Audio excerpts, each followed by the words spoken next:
கிறிஸ்துவுக்குள் பிரியமானவர்களுக்கு ஆண்டவராக இயேசு கிறிஸ்துவுடைய இனிய நாமத்தினாலே வாழ்த்துக்கள். இந்த நாளில் காலை நேர தியானமாக நாம் எடுத்துக்கொண்ட வேத பகுதி சங்கீதங்களின் புஸ்தகம் 121 சங்கீதம் 2வது வசனம். வானத்தையும் பூமியையும் உண்டாக்கின கர்த்தரிடத்திலிருந்து எனக்கு ஒத்தாசை வரும். பிரியமானவர்களே, கர்த்தர் நமக்கு போதுமானவராய் இருக்கிறார். நாம் கர்த்தருக்குள் நிலைத்திருக்க வேண்டும். சங்கீதக்காரன் சொல்கிறாரு, எனக்கு ஒத்தாசை வரும் பர்வதங்களுக்கு நேராக என் கண்களை ஏறெடுக்கிறேன் அப்படின்னு சொல்கிறாரு. பிரியமானவர்களே, பூமியின் மேலே, வானத்தின் மேலே, வானத்தின் அடையாளங்கள் மேலே நாம் நம்பிக்கை வைக்கக்கூடாது. பூமியில் இருக்கக்கூடிய பிரபுக்கள், ராஜாக்கள், ஐஸ்வர்யவான்கள், அவங்க மேலே, அவர்களுடைய அதிகாரங்கள் மேலே நாம் நம்பிக்கை வைக்கக்கூடாது. அதிகாரங்களுக்கு கீழ்ப்படியணும், ஆனால் அதிகாரங்கள் மேலே நாம் நம்பிக்கை வைக்கக்கூடாது. ஒரு காலத்திலையும் நமக்கு மனுஷங்கள்டேருந்து உதவி வராது. தேவனிடத்திலிருந்து மாத்திரம்தான் நமக்கு உதவி வரும்.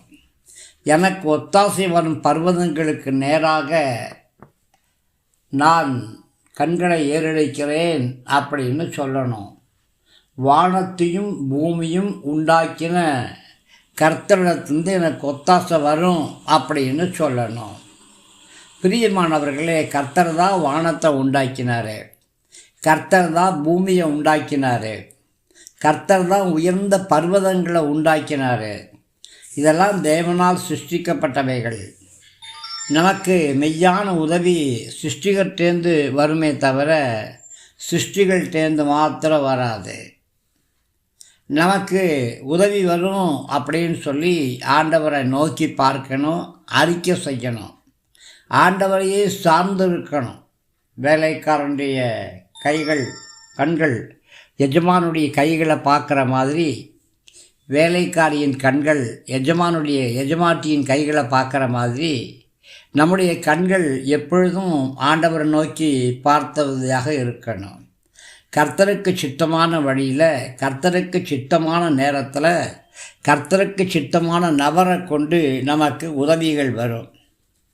ஆபத்து நாளில் நமக்கு உதவிகள் வரும். நெருக்கத்தின் நேரங்களிலும் உதவிகள் வரும். பிரியமானவர்களே, சத்துருக்கள் கையிலேருந்து நீங்கள் நானும் காப்பாற்றப்படுவோம். பகலில் வெயிலும் இரவில் நிலவும் உங்களை சேதப்படுத்தாது. தைரியமாக இருங்க. தேவ கிருபை உங்களை தாங்கட்டும். ஆமேன், ஆமேன்.